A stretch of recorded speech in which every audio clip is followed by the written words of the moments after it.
विचार और राज्य की नीतियाँ और संपूर्ण योजनाएं ये बताती हैं कि आप विकास, समग्र विकास के लिए, इस राज्य के समावेशी विकास के लिए आप कितने प्रतिबद्ध हैं। आपकी प्रतिबद्धता को परिलक्षित करता है। हम आपके अत्यंत आभारी हैं और छत्तीसगढ़ राज्य को यह सौभाग्य भी है कि केंद्र सरकार ने और अनेक राज्यों ने लागू किया। पुनः मैं आपके प्रति अत्यंत आभारी हूँ।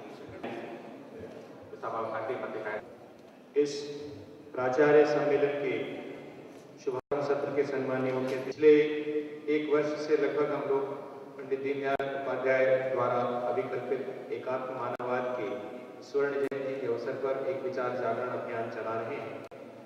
उस विचार जागरण अभियान की औपचारिक शुरुआत पिछले वर्ष 11 सितंबर को हुई थी, जब हमने भगवती प्रकाश शर्मा जी का व्याख्यान दुर्ग में आयोजित किया था। उसके बाद माननीय बजरंग लाल जी गुप्ता, प्रोफेसर डॉक्टर महेश चंद्र शर्मा जी और कश्मीरी लाल जी के व्याख्यान हुए थे और उसके बाद से लगातार हम लोग पूरे प्रदेश में अलग अलग अवसरों पर एकात्म मानव दर्शन के संबंध में विभिन्न कार्यक्रम आयोजित कर रहे हैं। उसी कड़ी में आज का ये प्राचार्य सम्मेलन है, जहां हम प्रयास कर रहे हैं प्रदेश के तमाम बुद्धिजीवियों को एकत्रित कर उनके सम्मुख एकात्म मानव दर्शन की प्रासंगिकता, उसकी उपयोगिता और भविष्य में उसकी चुनौतियों पर और उपयोगिता पर किस तरह से हम लोग चिंतन कर सकते हैं, इस पर मंथन करें। इस शुभारंभ सत्र में माननीय मुख्यमंत्री जी और श्री विनय सहस्त्रबुद्धे जी का मार्गदर्शन हमें प्राप्त हुआ है। निश्चित ही वो हम सब के लिए पाथे है, मार्गदर्शी है। इस सत्र के बाद हम लोग वैचारिक सत्र में पुनः जब भेंट करेंगे तब हम इस विषय पर और अधिक चिंतन करेंगे और अधिक मनन करेंगे। मैं माननीय मुख्यमंत्री जी के हृदय से आभारी हूँ कि उन्होंने अपने अत्यंत व्यस्त कार्यक्रम में से भी समय निकाला, जो उनकी वैचारिक प्रतिबद्धता को भी बताता है और प्रदेश के समावेशी विकास के संदर्भ में उनकी क्या अभिकल्पना है उसे भी परिलक्षित करता है। मैं माननीय मुख्यमंत्री जी को स्मरण दिला रहा था कि इस वर्ष 2014-15 का जो बजट है उसमें बहुत सुंदर वाक्य उन्होंने लिखा है। उसमें उन्होंने व्यक्ति में शक्ति, इस बात की कल्पना अपने बजट में ही की है। तो ऐसे चिंतन करने वाले हमारे माननीय मुख्यमंत्री जो व्यक्ति में शक्ति की कल्पना को करते हैं, वे आज हमारे बीच उपस्थित हैं। इसके लिए हम उनका आभार करते हैं। डॉक्टर विनय सहस्त्रबुद्धे जी का आभार प्रदर्शित करते हैं। उनको हम सतत इस कार्यक्रम में आमंत्रित करने के लिए उनके पीछे लगातार पड़े थे और वो लगातार प्रवास कर रहे थे। उस प्रवास के बावजूद उन्होंने अपने तमाम प्रवास कार्यक्रमों के बीच में से इस कार्यक्रम के लिए समय निकाला है। हम उसके लिए उनका आभार व्यक्त करते हैं। प्रदेश के अलग अलग अंचलों से आए सभी सम्मानीय प्राचार्यगणों का भी हम आभार व्यक्त करते हैं कि उन्होंने इस महत्वपूर्ण कार्यक्रम के लिए हमें समय दिया। हमारे सभी सम्मानीय प्राध्यापकगण, मीडिया के मित्रों और विद्यार्थियों का भी हम आभार व्यक्त करते हैं। 2-3 कार्यक्रमों की सूचना आपके सामने जो आगामी कार्यक्रम है वो देने चाहते हैं। 20 फरवरी को बिलासपुर में संभाग के प्राचार्य और प्राध्यापकों का सम्मेलन है। 26, 27 और 28 फरवरी को यहाँ रायपुर में हम रिसर्च गाइड्स की एक वर्कशॉप कर रहे हैं, जिसमें हम एकात्म मानव दर्शन पर आधारित कितने प्रकार के शोध हो सकते हैं, इस पर हम 3 दिन की वर्कशॉप हम रिसर्च गाइड्स के साथ करेंगे। वो पंडित रविशंकर शुक्ल विश्वविद्यालय में होगी। धमतरी में रायपुर संभाग के प्राध्यापकों का सम्मेलन होगा और 22 मार्च को बस्तर के संभाग के प्राध्यापकों का सम्मेलन होगा। अप्रैल एवं मई में हम लोग विकास खंड स्तरीय सम्मेलन करेंगे और 25 अप्रैल सन 2015 को हम एक अर्थशास्त्रियों का एक अखिल भारतीय सम्मेलन करेंगे, जिसमें हम भारत की मूल अवधारणा पर किस तरह से आर्थिक चिंतन हो सकता है उस पर बातचीत करेंगे। तो ये तमाम कार्यक्रमों की लिस्ट आपके सामने मैंने रख दी। अपने आभार प्रदर्शन का समापन मैं एकात्म मानववाद की पुस्तक के अंतिम पैराग्राफ से करना चाहता हूँ, जिसमें दीनदयाल उपाध्याय जी ने विराट को जागृत करने के जैसे राष्ट्र का आधार चिति है, वैसे ही राष्ट्र की शक्ति विराट है। और उन्होंने कहा है, विश्व का ज्ञान और आज तक की संपूर्ण परंपरा के आधार पर हम एक ऐसा भारत निर्माण करेंगे जो हमारे पूर्वजों के भारत से अधिक गौरवशाली होगा, जिसमें जन्म हुआ मानव अपने व्यक्तित्व का विकास करता संपूर्ण मानव नहीं, अपनी सृष्टि के साथ एकात्मकता का साक्षात करता नर में नारायण बनने में समर्थ हो सकेगा। ये हमारी संस्कृति का शासक, दैवी और प्रवाहमान रूप है। चौराहे पर खड़े विश्व मानव के लिए ही हमारा दिग्दर्शन है। भगवान हमें शक्ति दे कि हम इस कार्य में सफल हो, यही प्रार्थना है। आप सभी का बहुत बहुत धन्यवाद। तो एक कॉन्टेक्सचुअलाइज हो जाता है और पूंजीवाद और समाजवाद की मेरिट्स और डीमेरिट्स जो है, उसकी विफलताएं, उसका इतिहास, और अगर कहीं उसके बारे में कुछ प्रयोग हुए तो वो प्रयोग, इन सारों की चर्चा, ये मुझे लगता है कि ये अपने आप में एक मॉड्यूल बनता है, इसको भी हमें लोगों को बताना पड़ेगा। क्योंकि एकात्म मानववाद एकदम से सामने रखने की भूमिका दीनदयाल जी ने स्वाभाविक रूप से रखी नहीं है। वो तो पूंजीवाद और समाजवाद की विफलता के आधार पर एक दूसरे से, मतलब वो एक कॉन्टेक्स्ट है, वो संदर्भ है उसका। इसके बाद एकात्म मानववाद को ऐसा लगा कि जो एक एकात्मिक चिंतन की आवश्यकता है उसको लोगों के सम्मुख लाना चाहिए।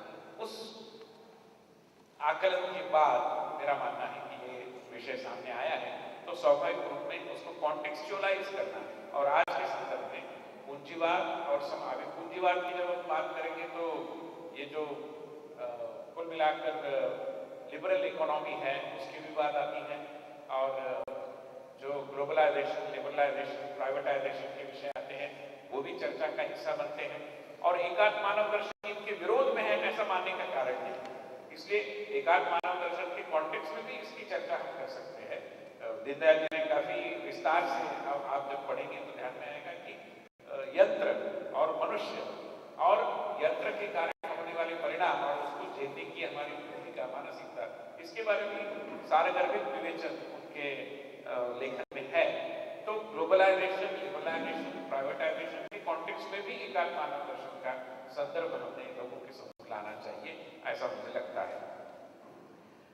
तो पहली बात है कि दीनदयाल जी का व्यक्ति दर्शन, उसका आकलन बनाना आज के कॉन्टेक्स्ट में और स्थापित विचारधाराओं के संदर्भ में, और स्थापित विचारधाराओं की अंतिम कड़ी ग्लोबलाइजेशन की है, वैश्वीकरण की है, तो उस संदर्भ में एकात्म मानव दर्शन के बारे में आकलन हेतु आवश्यक को भी तैयार करना एक दूसरा मॉड्यूल है, ऐसा मुझे लगता है। तीसरा मॉड्यूल है एकात्म मानववाद क्या है ये बताना। अभी जैसे यहाँ पर इन सारे साहित्य में कुल मिलाकर उसका जो राजनीतिक चिंतन, एकात्म अर्थनीति, ये जो विषय है वो मुझे लगता है कि, और एकात्म मानव दर्शन के मूल विषय वस्तु, इन तीनों को मिला के एक मॉड्यूल बन सकता है, जिसमें उन्होंने पुरुषार्थ दृष्टि की बात की है, मन बुद्धि शरीर आत्मा, ये एकात्मिक सोच की बात की है, और इसका आज के संदर्भ में जो उन्होंने राष्ट्र की अवधारणा के बारे में और राजनीतिक चिंतन के साथ उसका जो मेल लगाया है, उसके साथ साथ ये मूलभूत चिंतन जो है वो अपने आप में मुझे लगता है कि एक मॉड्यूल इस रूप में जरूर बनता है, लोगों को हमने बताना आवश्यक है। और एक चौथा बिंदु आता है कि उसकी प्रासंगिकता, मतलब एकात्म मानव दर्शन के आधार पर हमें प्रबंधन विज्ञान के बारे में सोचना है, या अर्थनीति के बारे में सोचना है, या ग्रामीण विकास के बारे में सोचना है, या कुल मिलाकर हमारे प्राकृतिक संसाधनों के बारे में सोचना है। जैसे दीनदयाल जी ने कहा है कि प्रकृति का दोहन करना चाहिए, शोषण नहीं करना चाहिए। एक सूत्र दिया हुआ है कि प्रकृति और मनुष्य का रिश्ता है, उसको कैसे परिभाषित करना है। तो we can not be exploited, we can certainly take advantage of whatever the natural resources, but let us not exploit mother nature, ये भूमिका उन्होंने। तो वो जो कॉन्टेक्स्ट है उसको भी देखते हुए, वैसे पर्यावरण और पर्यावरण के संबंधित चिंतन ये कोई एक वाद नहीं है, मगर हमारे देश में पर्यावरणवादी नाम का भी एक तबका बना है। बावजूद इसके मुझे लगता है कि दीनदयाल जी के विचारों को आकलन के दायरे में लाते समय उन विचारों की प्रासंगिकता और उनका अप्लाइड स्वरूप, उपयोजित एकात्म मानव दर्शन, अप्लाइड इंटीग्रल ह्यूमनिज्म, ये भी एक विषय, ग्रामीण विकास, पर्यावरण, कुल मिलाकर अर्थनीति, इन विधाओं के संदर्भ में मैं मानता हूं कि उसका आकलन बनाना ये भी अपने आप में एक मॉड्यूल बनता है। तो इस तरीके के मॉड्यूल्स बनाते हुए अगर हम इस विषय की ओर देखते हैं तो जो अध्यापक है उनका और जो अध्येता है उनका, दोनों का आकलन आज के कॉन्टेक्स्ट में बढ़ने की गुंजाइश मुझे लगता है कि इसमें उजागर होगी, क्योंकि ये कोई केवल philosophy for the sake of philosophy, this is certainly a philosophical treatise, मगर not just for the sake of philosophy. उसकी अगर उपयोजित मूल्य उसका अगर नहीं होगा, अप्लाइड उसकी वैल्यू कुछ नहीं होगी, तो केवल फिलोसफी के रूप में उसका रेलेवेंस खत्म हो जाता है। मगर वो प्रासंगिक है और कुल मिलाकर हमारे पब्लिक अफेयर्स के कॉन्टेक्स्ट में, हमारे पॉलिसी मेकिंग के कॉन्टेक्स्ट में उसका कोई एक महत्व है। और आज जिस तरीके की एक असमंजस की स्थिति हम देखते हैं उसके कॉन्टेक्स्ट में भी उसका महत्व है। यहाँ तक मुझे लगता है कि ये जनपद धारा हमने लानी चाहिए, वो कोशिश अगर हम करते हैं तो ये हो पाएगा। जानकारी के लिए महाराजा सयाजीराव यूनिवर्सिटी वडोदरा ने इस विषय में एक सर्टिफिकेट कोर्स शुरू करने का ऐलान किया है। उनका जो पाठ्यक्रम उन्होंने बनाया है उसकी भी एक प्रति मैं ठाकरे जी को और कुलपति जी को दे दूंगा। वो भी एक संदर्भ के लिए आधार हो सकता है। मगर मुझे लगता है कि ये एक वर्कशॉप हो या जो भी आप सबके सहभागिता से जो आयोजन किया गया है, ये तो एक बिगिनिंग ऑफ द बिगिनिंग है। Lot many things required to be done, और उसके लिए अध्ययन सामग्री बनाना, उसके लिए रुचि पैदा करना, उसके लिए थोड़ा सा एक प्रचार इस विषय का आवश्यकता के अनुसार होना, और छात्रों में इसके बारे में एक कौतूहल जगाते हुए, एक क्यूरियोसिटी जगाते हुए इसको एक पाठ्यक्रम का विषय बनाना, ये अपने आप में एक प्रक्रिया है। यूनिवर्सिटी के द्वारा एक सर्कुलर निकालने से ये होगा या आपको केवल फलाने इस कोर्स के लिए इतना इतना अनुदान पता नहीं सरकार देगी या नहीं देगी, मगर वो केवल अनुदान से होगा ऐसा मुझे लगता है। इसमें संस्थाओं के कर्ता धर्ताओं को, प्राचार्यों को, प्राध्यापकों को अपने आप में भी थोड़ा अध्ययन करना पड़ेगा। मैं मानता हूँ कि विस्तार से कहने की आवश्यकता नहीं, रुचि लेनी पड़ेगी, समझना पड़ेगा, और प्रासंगिकता समझते हुए इसको अमल में लाने की कोशिश करनी पड़ेगी। ओनरशिप अगर आती है इस प्रोजेक्ट की, ये प्रोजेक्ट कोई केवल मुख्यमंत्री जी का, शिक्षा मंत्री जी का या कुलपति महोदय का प्रोजेक्ट नहीं है, ये हमारा अपना प्रोजेक्ट है। और आज के कॉन्टेक्स्ट में जब वैश्विक वायुमंडल में एक असमंजस है, एक कंफ्यूजन है, तब इन सारे विषयों के बारे में एक सही आकलन निर्माण करने का और सफलता पूर्वक इस सिद्धांत का अगर उपयोजन करने की दिशा में प्रेरणा जगाने का काम है तो इस माध्यम से होगा। उस भाव से अगर हम देखते हैं तो मैं मानता हूँ कि ये प्रयास है वो सफल हो पाएगा।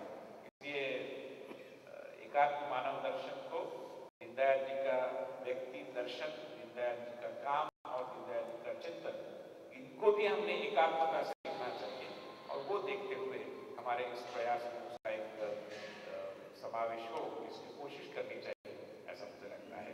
बहुत धन्यवाद। कुछ सवाल है, कुछ चर्चा कर सकते हैं। मेरी आकलन की जो मर्यादा है उसमें अगर जवाब देने की कोशिश। जब उसका गुरु उसके सामने कुछ उदाहरण प्रस्तुत कर रहा है, so it was learning teaching bye examples, उसके कारण आचरण में आता था या आने की संभावना बढ़ती थी। आज ऐसा नहीं है, आज संभव ही नहीं है, प्रैक्टिकल भी कितना होगा मैं नहीं जानता, मगर शिक्षक एक बात बताता है और शिक्षक में वो बात बताने के बाद वो शिक्षक के भी आचरण में आती है या नहीं, छात्र को समझता नहीं।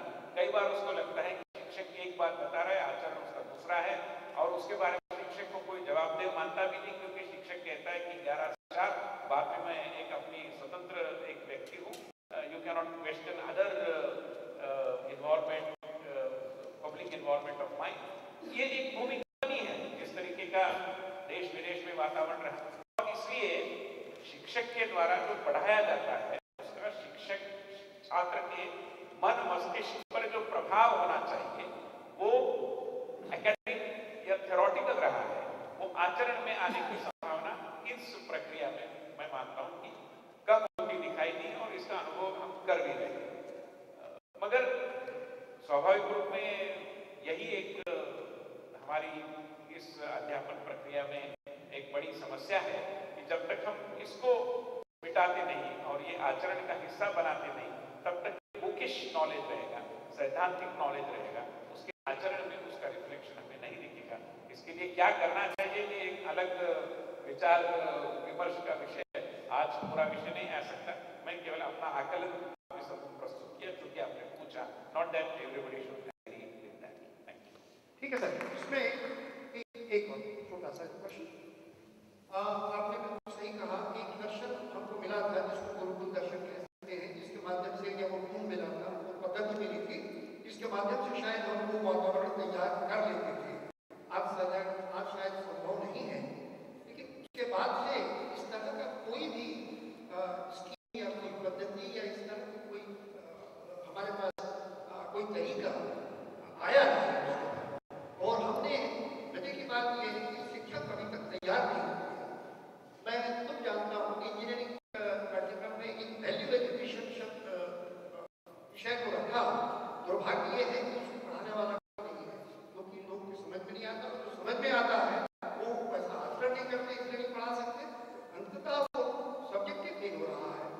जानना चाहता था इसी कि शिक्षक के बारे में आप, क्योंकि केवल एकेडमिक ही नहीं है बल्कि राजनीति से भी जुड़े हुए हैं, शिक्षा के संबंध में जो कोशिशें चल रही हैं उसमें जो सुधार की बातें चल रही हैं उसमें शिक्षक के निर्माण की दिशा और दशा क्या है, इसका शिक्षक में कोई शब्द में बता दीजिए।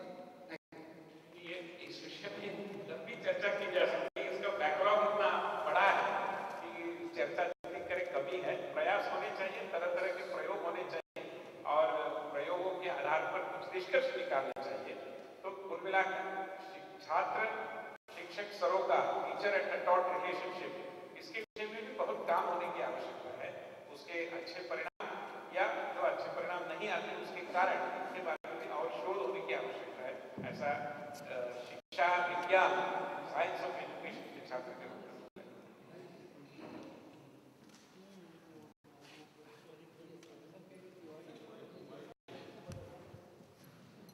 रायगढ़ सिटी कॉलेज से क्योंकि मैं साइंस कॉलेज में प्राचार्य था और स्वागत कमेटी में रजिस्ट्रार। पंडित जी ने खेती के विषय में और राष्ट्रीय अवधारणा को समझाने की कोशिश की है। राजनीतिता का उदाहरण देते हुए उन्होंने कहा है, राज्यम न राज्यासीन न दंडोड़ च दांडिकः धर्मेणे प्रजा सर्वे रक्षन्ते परस्परम। उस समय न राज्य न दंड, इसकी व्यवस्था थी। तो ये व्यवस्था उन्होंने कहा है कि नीति के माध्यम से आई और धर्म के माध्यम से है। और आगे उन्होंने अपने परिशिष्ट में विराट सिंह की व्याख्या की। श्रीमद् भागवत महापुराण में विराट सिंह का बहुत विस्तार से वर्णन है और उसको उठाने की कोशिश जो कि शब्द पड़ा था बहुत की गई, नहीं उठ पाया। मैं इस संबंध में थोड़ा सा भ्रमित हो गया हूँ। स्थिति और विराट को थोड़ा और स्पष्ट करेंगे तो बड़ी कृपा होगी। पंडित जी की व्याख्या करें। ये तो मेरी परीक्षा की गई है मैं भी कोई बहुत बड़ा इसका ज्ञानी हूँ ऐसा नहीं होता, मगर मेरा आकलन में शेयर कर सकता हूँ। हम सब पढ़ रहे हैं, सभी छात्र हैं एक दूसरे से। मुझे व्यक्तिगत रूप में ऐसा लगता है, मैं विराट की ओर तो नहीं जाऊंगा, विराट अपने आप में एक विराट विषय है। स्थिति की जहाँ तक बात है, मैं मानता हूँ कि, और यह हम सबके मैं मानता हूँ कि अनुभव का भी एक विषय है। जब हम कहते हैं कि राष्ट्र की भी एक पर्सनैलिटी होती है और हम अपने देश के बारे में कोई अनुभव करते ही करते हैं, अन्य देशों में हो सकता है ये सही होगा। जैसे आप मुहावरे और कहावतों की बात कीजिए, आपको ध्यान में आएगा कि असमीज में भी उसी अर्थ से उसी टाइप की कहावतें और मुहावरे हैं जो तमिल भाषा में है, जो शायद कश्मीरी या डोगरा भाषा में है, जो गुजराती भाषा में है। अभी कोई भाषाविदों ने इकट्ठा आकर किसी ने निर्णय किया कि ऐसी कहावतों को जन्म दो, ऐसा तो नहीं हुआ। ये सोच के कारण हुआ है। जैसे नाच ना आए आंगन टेढ़ा, ये मान लीजिए एक कहावत है हमारे यहाँ। तो ऐसी कहावतें इसी सारी भाषाओं में ये कहाँ तय हुआ? तय नहीं हुआ। ये इकट्ठा मतलब ये समान क्यों आया?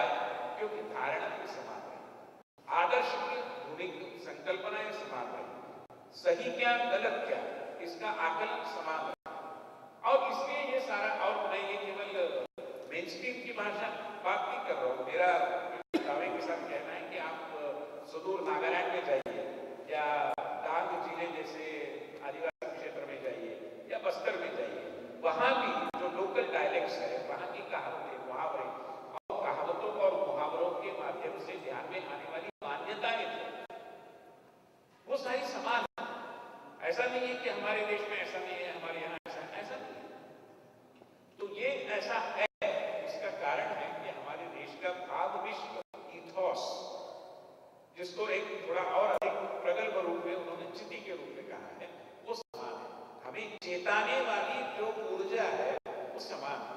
हमें एक ही बात समान रूप में चेतना देती है, वो चिति है और वो समान है। ऐसा नहीं होगा कि अरुणाचल के लोगों को चेताने वाली बात कुछ अलग है, तमिलनाडु में ये राजनीति के कारण जो आइडेंटिटी के इश्यूज एक्सप्लॉइट किए जा रहे हैं उनकी बात छोड़ दीजिए, मगर जो मूल्यों की बात है वो मूल्य समान है और उस रूप में हमारी चिट्ठी एक है। ऐसा मैं अपनी दृष्टि से उसकी तरफ देखता हूँ। हो सकता है इसमें कुछ कमी। दीनदयाल के डेवलपमेंट मॉडल को अगर डिफाइन करना चाहें तो कैपिटलिज्म और सोशलिज्म के बाद देश के अंदर एक नेहरूवियन मॉडल था। एक महात्मा गांधी ने भी अपना एक विचार चिंतन आर्थिक चिंतन उनका भी। अगर हम दीनदयाल जी के मॉडल को अगर हम स्केच करें तो वो कितना नेहरू के करीब है, नेहरूवियन मॉडल के, और कितना वो महात्मा गांधी के विचार के करीब है, या दोनों के बीच में कहीं स्थापित होता है। इस मॉडल को अगर हम व्याख्या करें तो क्या मुझे लगता है कि दीनदयाल जी का विचार व्यूह महात्मा गांधी जी के विचारों से बहुत कुछ करीब है, मेल खाने वाला है।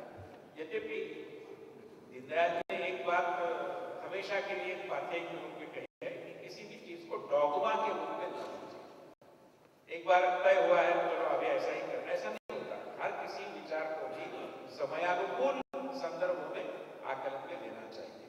और जो विदेश की बातें हैं तो केवल वो विदेश की है इसलिए उसको नकारने की आवश्यकता नहीं, उसको स्वदेश के साथ कॉन्टेक्सचुअलाइज करना चाहिए। तो विदेशी को स्वदेशानुकूल और स्वदेशी जो चिंतन है उसको भी युगानुकूल करने की आवश्यकता है। तो अभी इस कॉन्टेक्स्ट में देखिए, एक उदाहरण के तौर पर मैं कह रहा हूँ कि आचार्य दादा धर्माधिकारी जी, जो भी गांधी विचार के बहुत बड़े नेता और सर्वोदयी नेता थे, उन्होंने जो कहा उसको मैं दीनदयाल जी के विचारों के साथ कॉन्टेक्सचुअलाइज करके आज के समय की चिंतन की ओर ले जा रहा हूं। दादा धर्माधिकारी ने कहा था कि हमारी जो वर्षों से चली आई, सदियों से चली आई परिवार पद्धति है, कुटुंब परिवार, फैमिली सिस्टम, उसमें शुरू के जमाने से विवाह संस्था और उसके बाद में परिवार संस्था आई तो एक कार्य विभाजन था। स्त्री के कुछ कार्य, पुरुष के कुछ कार्य, और कार्य विभाजन के कारण पुरुष ने संघर्ष करना है, मेहनत करनी है, कमाना है, महिला ने घर संभालना है। अभी जब समाज में परिवर्तन हुआ, शिक्षा दीक्षा बढ़ी, तकनीक आई, बाकी सारा उन्नयन हुआ, तो महिलाएं उन सारे क्षेत्रों में गई जहां पुरुष गए। वो विमान चलाती हैं, वो तोपें चलाती हैं, वो शिप्स चलाती हैं, क्या नहीं करती महिलाएं? आज शायद एक भी क्षेत्र ऐसा नहीं कि जो महिलाएं करती नहीं। दादा धर्माधिकारी कहते हैं कि समयानुकूलता, यह दीनदयाल जी आते हैं, का अगर तकाजा हम माने तो महिलाएं जितनी पुरुष प्रभावित क्षेत्रों में गई है उतना ही पुरुषों ने स्त्री प्रभावित क्षेत्रों में जाना चाहिए। यानी पुरुषों ने अब घर को गृहस्थी के कामकाज अधिक संभालने चाहिए। Child rearing is no more confined to women. और आप देखेंगे आपकी कितनी सारी एडवर्टीजमेंट्स में छोटे छोटे बच्चे पिताओं की गोद में हमें दिखाई देते हैं, क्योंकि ये समय का तकाजा है कि पिता ने भी अभी माता की भूमिका थोड़ी सी निभानी चाहिए, क्योंकि माता पिता की भूमिका करती है। तो ये समयानुकूलता है, ये समय के तकाजे को समझना है। उस दृष्टि से देखें तो दीनदयाल जी गांधी विचार से अधिक निकट है। मगर जैसे मैंने कहा कि एक कदम थोड़ा सा आगे बढ़कर उन्होंने समयानुकूलता की बात की है कि सारी चीजों को डॉगमा के रूप में न देखें, समय जिस गति से जिस दिशा से जा रहा है उसके अनुकूल अपने मूल सिद्धांत को ओरिएंट करते हुए हमें सोचना चाहिए।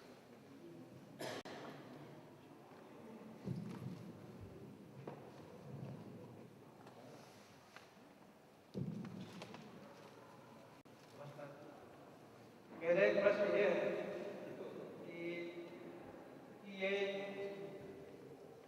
दीनदयाल उपाध्याय जी का मानव अध्ययन एकात्मवाद के बारे में बात की जा रही है, और इसमें जो प्राचार्य हैं या शिक्षकगण हैं उनकी भूमिका के बारे में बात की जा रही है। मेरा जो अनुभव कह रहा है कि आजकल जो है छात्र जो है हमसे ज़्यादा राजनेताओं प्रभावित करते हैं। इसलिए मेरा ये सुझाव है कि हमारे साथ साथ राजनेता भी छात्रों को मार्गदर्शन दें ताकि छात्र उस महामानव के मार्ग चल सके। आपका सुझाव ठीक है, मगर राजनेता आपसे ज्यादा प्रभाव डालते हैं ये सही नहीं है, और ये सही है तो वो गलत है। प्रभाव तो आपका ही होना चाहिए। राजनीति तो आज की बात है, कल पता नहीं क्या होगा, ऐसी स्थिति रहती है। So what is more of eternal value is academics. जो काम आप कर रहे हैं उसको आप कम मत आंकिए, आप राजनेताओं से कई गुना महान काम कर रहे हैं।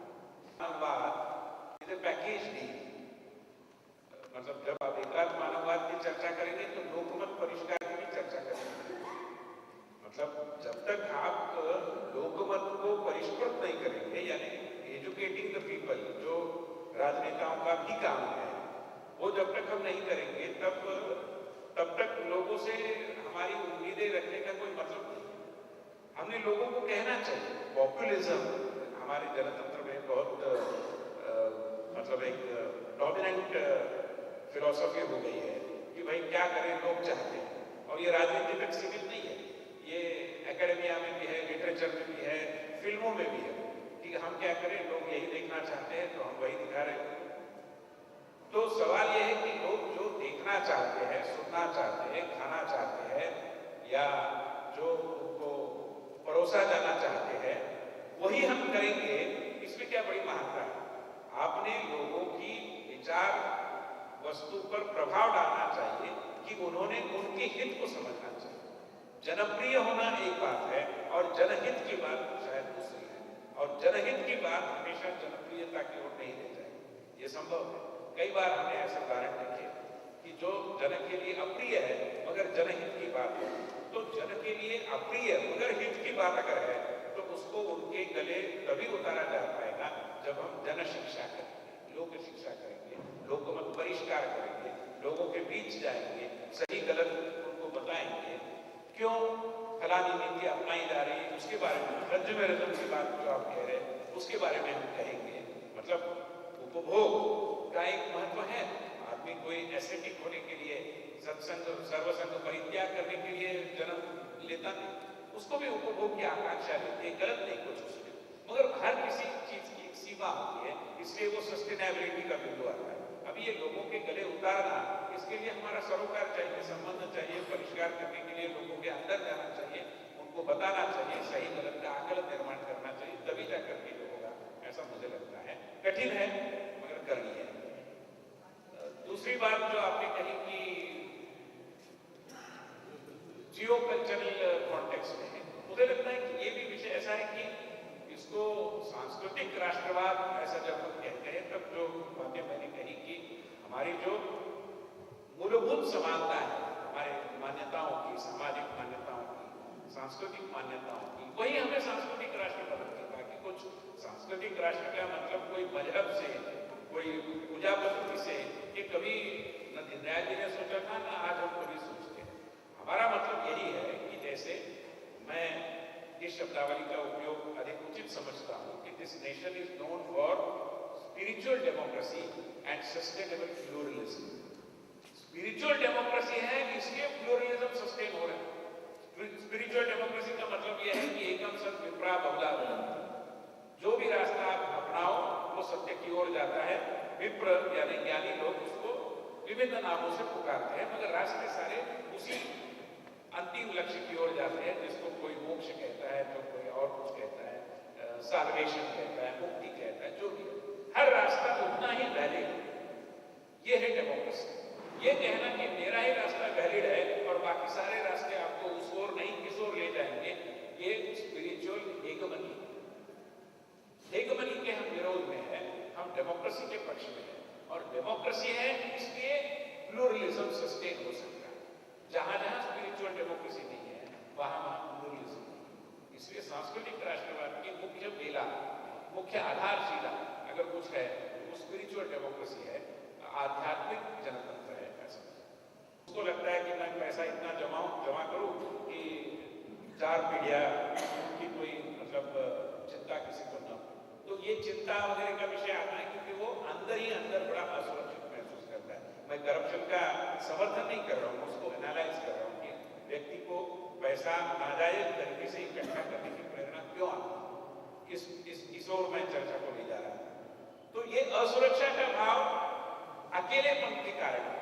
जब उसको ध्यान में आता है कि ये पार्ट ऑफ ए होल, जब उसको ध्यान में आता है कि उसका समष्टि के साथ, समष्टि का सृष्टि के साथ, सृष्टि का परमेष्टि के साथ कोई एक रिश्ता है, देयर इज अ चेन, तब वो असुरक्षा का भाव कम होगा।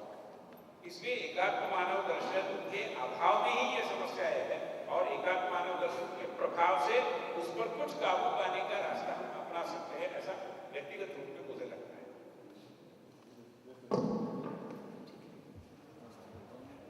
मैं सिराज, आज हम समाज में जो ज्यादातर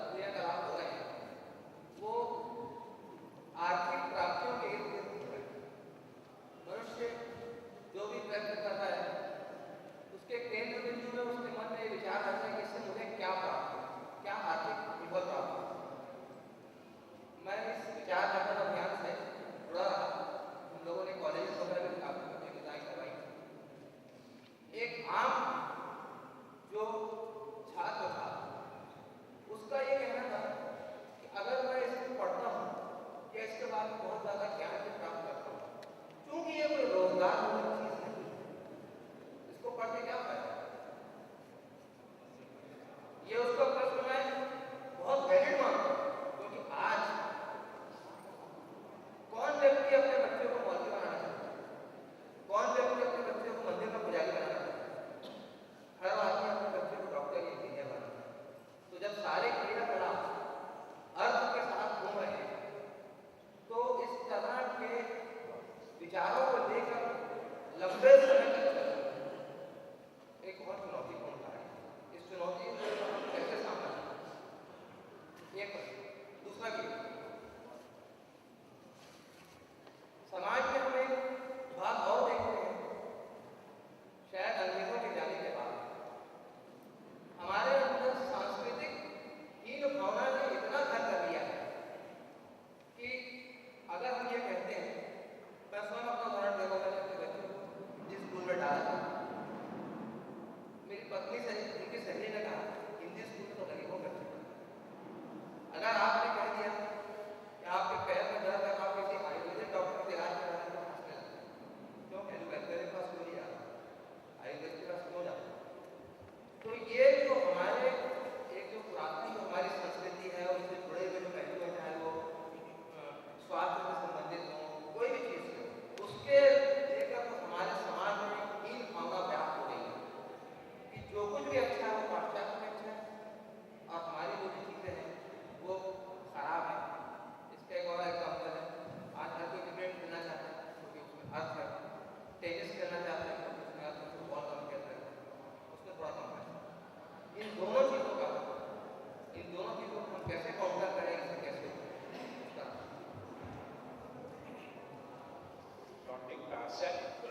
मगर मुझे लगता है कि एकात्म मानववाद को हम व्यक्तित्व विकास के साथ जोड़ नहीं सकते क्या? जब शरीर मन बुद्धि आत्मा की बात करते हैं तो इसका निचोड़ क्या है? इसका निचोड़ तो व्यक्ति विकास के है। तो व्यक्तिमत्व विकास, आजकल पर्सनैलिटी डेवलपमेंट, लीडरशिप डेवलपमेंट इतने चर्चा के विषय बने हैं और लोग उसके प्रति बड़े आकर्षित हो गए।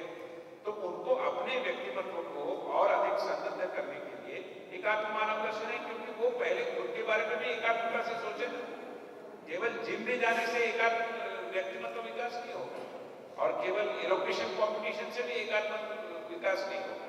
तो एकात्म विकास व्यक्ति का तभी होगा जब वो अपने शरीर, मन, बुद्धि और आत्मा चारों की बारे में कुछ सोचेगा, चिंतन करेगा और उसके बारे में उसके समय पत्रक में उसकी जो दिनचर्या होती है उसमें कुछ न कुछ प्रावधान रखेगा, तब होगा।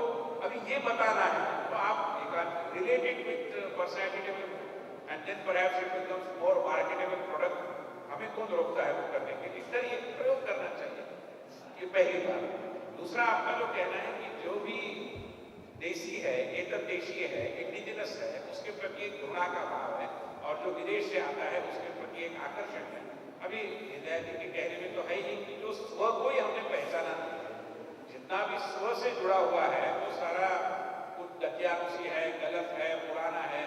इस भाव को बाहर निकालने के लिए जो भी उसको पढ़ने के लिए या आकलन में लाने के लिए जरूरी है, अभी कई ऐसी सारी चीजें इंटरनेट पर उपलब्ध नहीं है तो वो उपलब्ध कराई देनी चाहिए। इसके आधार पर कुछ सामग्री बनानी चाहिए, गेम्स बनाने चाहिए जिसके कारण ये विषय आकलन में आएगा। जो जहां लोग जाते हैं वहां हमें उपस्थित रहना चाहिए। हम जहां हैं वहां लोग आएंगे, शायद ऐसा नहीं होगा। तो आज की नई पीढ़ी जहां जाती है वो इंटरनेट पर जाती है, वो कंप्यूटर गेम्स में जाती है, वो और कुछ करती है। तो क्या इस विषय वस्तु को हम उस माध्यम से ले जा सकते हैं क्या? चलिए, साहित्य पर्याप्त है, पर सबसे बड़ी अनुसंधान कार्य और आगे अध्ययन में जो तकलीफ आ रही है वो ये है कि पंडित दीनदयाल उपाध्याय जी के विचारधाराओं पर आधारित कोई भी योजना या परियोजना यहाँ पे क्रियान्वित नहीं है। हम उनके सफलताओं का मूल्यांकन या डाटा कहीं बेस कर प्रस्तुत करना चाहते हैं वो हमको कहीं नहीं मिलेगा। तो मैं ये चाहूँगा कि कम से कम राज्य सरकार ऐसी कोई योजनाएं या अलग अलग जैसे अर्थनीति पर कहा है, कृषि व्यवस्था पर कहा है, सामाजिक स्वरूप पर कहा है, तो एक ऐसी योजनाएं राज्य स्तर पर मॉडल के रूप में प्रस्तुत हो तो शायद हमारे यहाँ अनुसंधान और अध्ययन को प्रोत्साहन मिलेगा। क्योंकि शोध पीठ तो है, हम यहाँ का साहित्य सृजन कर लेंगे, भाकरे जी भी है वो हमको सहयोग कर रहे हैं, हम अपने को हो जाएगा, पर अनुसंधान और फील्ड वर्क ये है कि इसके लिए अपन क्या कर सकते हैं और अपने को अगर राष्ट्रीय स्तर पर कहीं पे अगर कोई चीज़ हो तो उसकी जानकारी मिल जाएगी ज़्यादा अच्छा है। When we refer the arguments given by Deen Dayal Upadhyay, they were given about 70 years after the independence of India. Lots of water has flown in the early world. The time has changed. Now we say that we have COVID, liberalization, privatization, and globalization. How can the dogmas given by other Deen Dayal Upadhyay be relevant and represent reality? The second question is any connotation is done with the literature produced by Upadhyay that will be relevant and important with the very demand that our youth demands.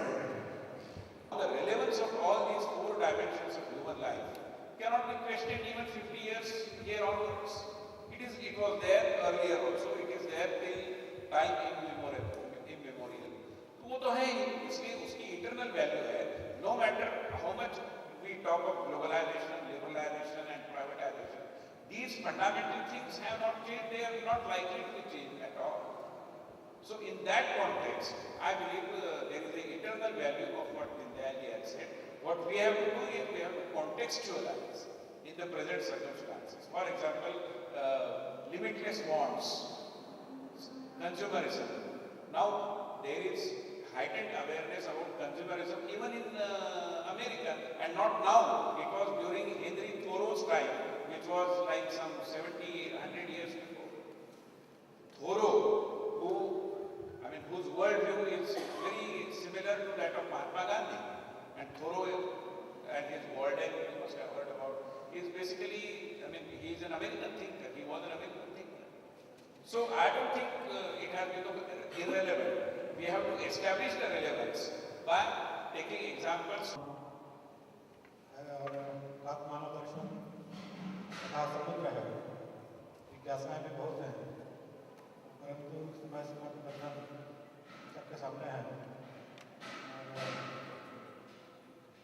माननीय बुद्ध जी ने बहुत से विषयों को सबके सामने रखा है। और जो भी जिज्ञासाएं हैं, पुस्तकों का सेट अपने पास सुनने से भी खोज सकते हैं। आज के इस अवसर पर मानव दर्शन पर जो ध्यान समिति हमारी बनी है, जिसने वर्ष भर कार्यक्रम किए हैं, उसके अध्यक्ष माननीय अग्रवाल निवेदन करूँगा कि आप आगामी कार्यक्रमों की जानकारी दें, आभार प्रदर्शन करें। धन्यवाद।